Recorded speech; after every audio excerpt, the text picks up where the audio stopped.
Hello, hi everyone. আজকে যে ভিডিওটা তোমাদের সাথে শেয়ার করব সেই ভিডিওটা হচ্ছে জেরির স্টেরিলাইজেশনের পরে ওকে যখন আমরা এনজিও থেকে বাড়িতে নিয়ে আসি সেই সময়কার ভিডিও। এটা এনজিওর মধ্যেই ভিডিওটা আমরা ক্যাপচার করেছিলাম। এবার এখানে যে গাড়িটা দাঁড়িয়ে আছে সেই গাড়িটা করে কিন্তু ও গিয়েছিল স্টেরিলাইজেশন করতে, এবং এই গাড়িটা করেই ও কিন্তু আবার ফেরত এসছে।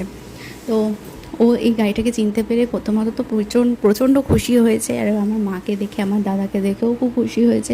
মানে সে যে কী খুশি সেটা একমাত্র সেই সময় যারা দেখেছে, উপলব্ধি করেছে, শুধুমাত্র তারাই জানে। ভিডিওতে কতটা বোঝাতে পারলাম বা কী হলো সেটা বলতে পারছি না, বাট ও যে কতটা খুশি হয়েছে ওর আবার পুরোনো জায়গায় ফিরে যেতে পেরে, সেটা একমাত্র সেই সময় যারা ওইখানে উপস্থিত ছিল তারাই জানে।